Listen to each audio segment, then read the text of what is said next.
Okay, so now here we enter the, really, we're in the marker adjustment. I caught myself in an issue, but we're entering negotiations. I forgot the Belgians already had a territory. They had a lot more money than I thought. They had 16 more bucks from that I didn't count in.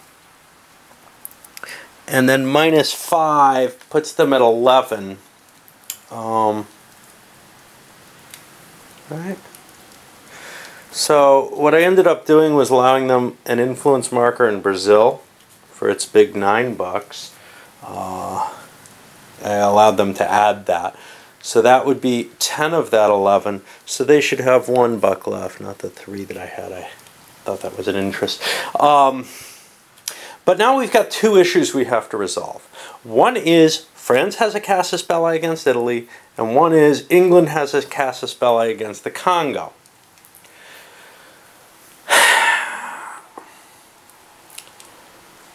This is the negotiation period where these kind of things could be resolved.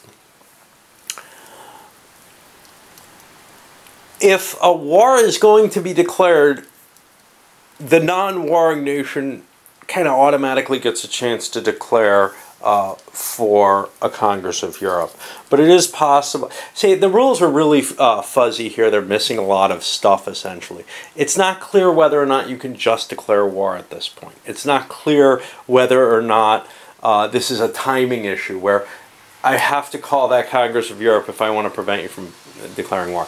I found it's usually best to allow someone on a declaration of war to call the Congress. I'm not sure how reasonable that is, because when you look at World War I, the Congress didn't happen in any sense, and it really should have. But there was nothing to resolve. The other thing is these Congress of Europes are kind of anachronistic because none were held during this period. There were conferences that were held to resolve these kind of issues. And in a sense, there were multinational conferences held at this point. You had, for example, the U.S. settlement of the Russo-Japanese War, for example, as one example of something that had a great deal more gravitas than maybe a normal little conference would.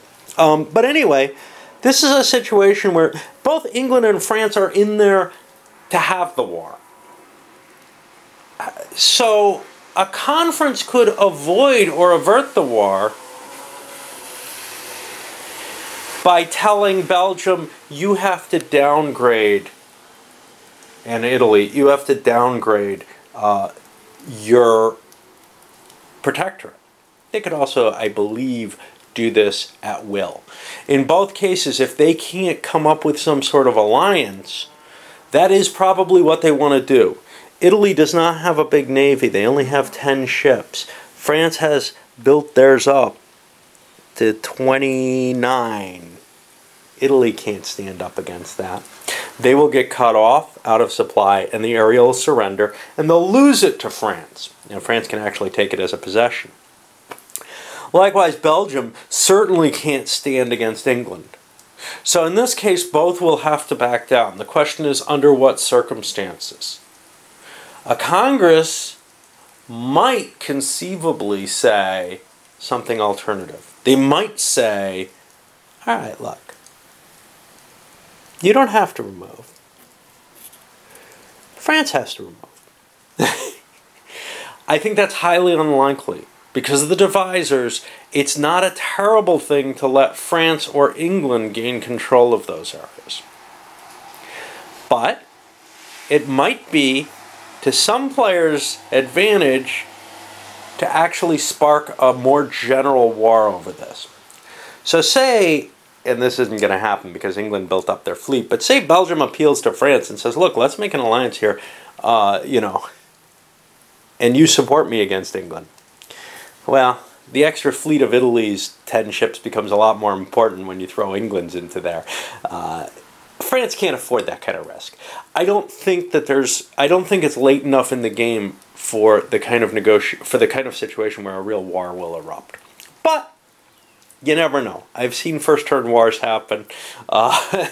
because I make some of my decisions with dice to try to make not all the players think exactly like I do. If I can come up with some reasonable argument that they could actually bond together and maybe be able to defeat the English, I might see a coalition happen. We'll see. Okay, well, England's in an interesting position in this game. They want to drive European tensions up. I forgot to raise my Chinese tensions, by the way. I should take care of that quickly while I remember it.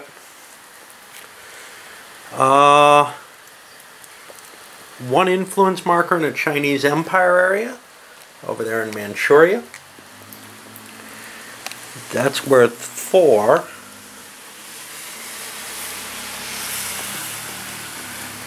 And then 1, 2, 3, 4, 5, 6 showing up.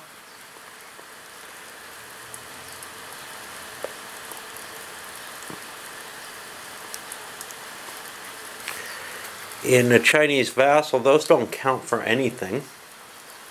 And then we have, before the die is rolled, we're going to be adding for the possession marker, but I don't have to worry about that yet.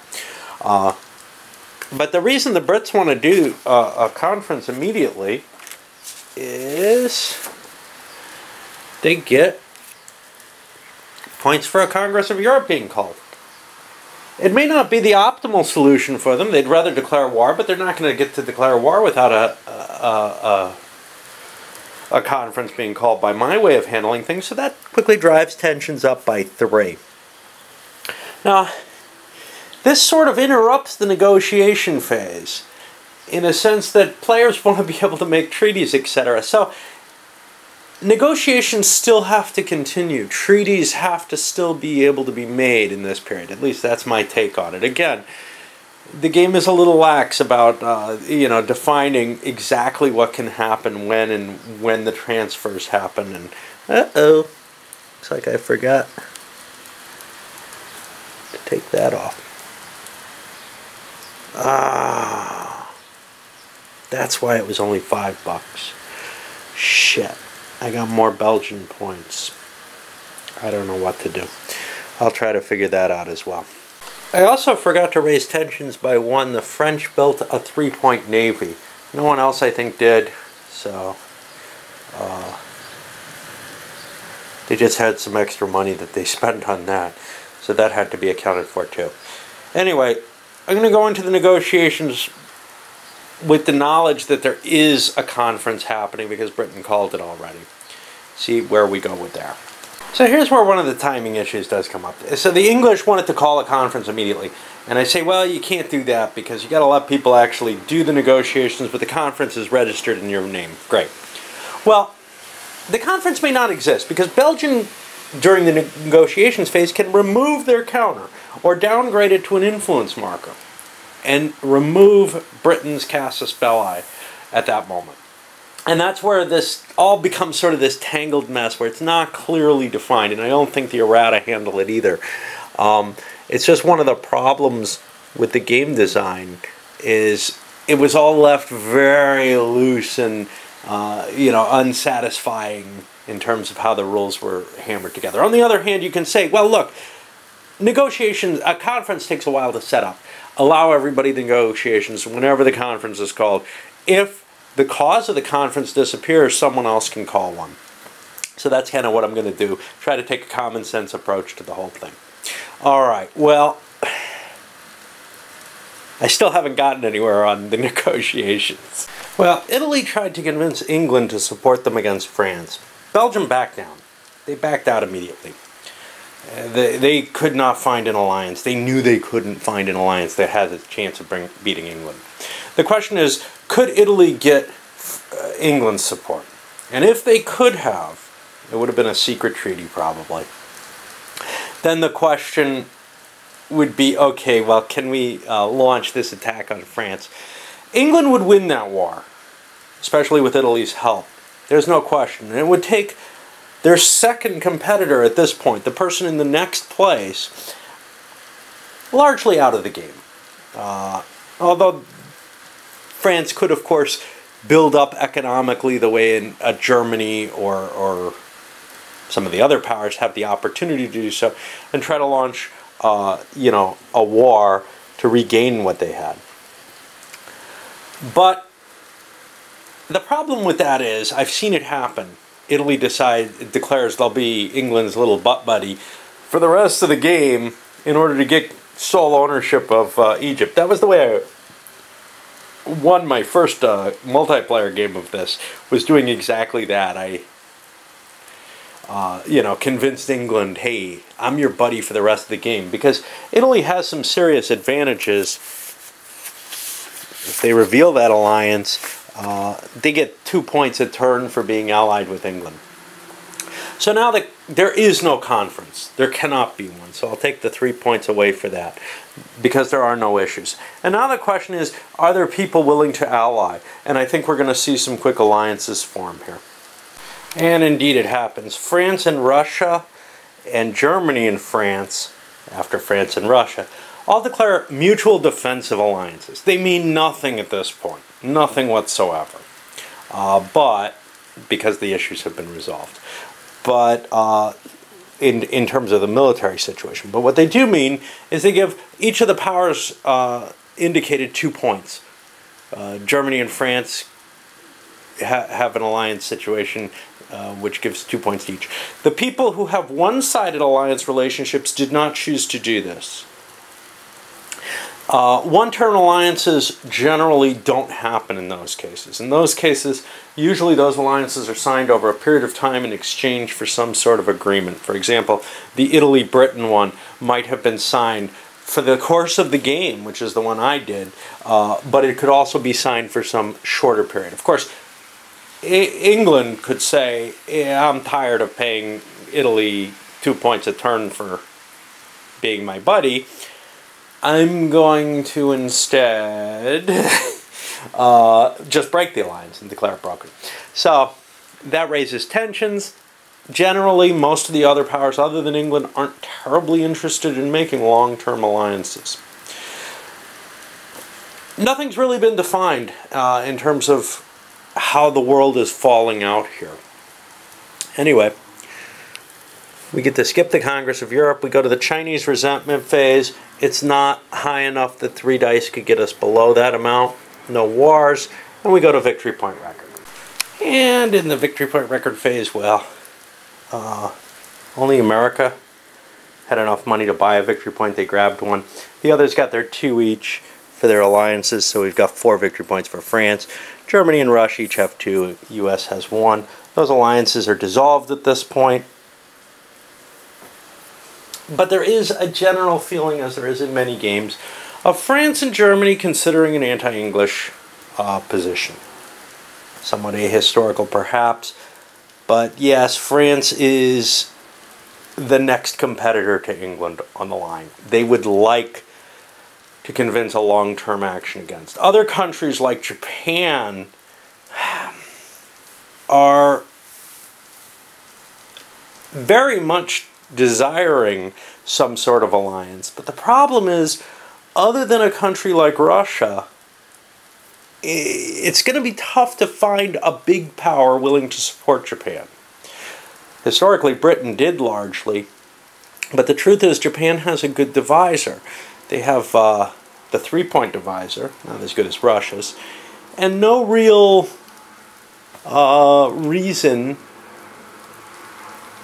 at this point to say, hey, Japan's going to be a valuable ally. Now, if Japan builds up a good navy here and becomes a threat to Britain, then a British-Japanese alliance becomes one option, the other becomes a British-Japanese tension situation. You have that kind of situation. Italy was the same kind of thing. Italy couldn't get into Egypt from Britain. Well, now, Italy may seek someone else to let them in Egypt. And that could be France. It's possible that you have a France-Italy alliance, but that's not as favorable to France as a German alliance, and giving Italy Egypt is a big bribe. So the natural allies for Italy or Japan, the weaker powers, are actually Britain. Britain is the person most likely to come in on to to be helpful to them, because Britain is seeking to avoid problems with a France-Germany alliance, or perhaps with Russia. The problem here is, of course, the Great War situation. If France, Germany, and Italy are all tied in, let's say France and Germany are allied, and Britain and Italy are allied, and a war starts. Okay, France declares war on England. Bang! Now, who comes in next? We got two powers in play. If it's Italy, France is in a lot of trouble. If it's Germany, the war may be interesting. Then Italy has to break an alliance. But because otherwise they start the Great War and take the double penalty, and they don't want to do that. So Italy's not as appealing a choice as Japan is. Of course, or the U.S. for that matter, but the U.S. usually doesn't really get too involved in alliances here, if they can avoid them. They don't usually have other powers that they need to chase out of play. So the Japan-Britain alliance tends to be one of the more appealing ones to happen. So now we slide up to the next game turn. Japan's going to get a merchant fleet. U.S. gets a merchant fleet. They can place these immediately. I'd rather wait until I start placing pieces to figure out where it goes, because wherever it goes, it can be moved at will. It's not supporting anything. So right now, the U.S. needs the North Pacific one for Alaska, and they need the Caribbean one to cover Venezuela as well as Colombia. But they'll be getting another one, so they can either shift into the North Atlantic, and the Caribbean to Pacific only happens after the canal is built, or into the South Pacific. The canal becomes another interesting little thing that's going to start becoming more interesting in these later turns. It's quite possible somebody's going to throw an influence into one of these, because the victory point value for getting the canal zone is high, especially for Britain. So you might see Britain interested in that. You might see others trying to avoid giving that to Britain. I think the U.S. has a special desire for it, though. Nope. No, they don't. They don't terribly want the canal, or they don't terribly want to be the ones who can build it. Although they do have a desire to control it, which can be an important factor as well. All right. Anyway, I guess I'll load this one up, and we'll start the 1884 turn, 4-year turns.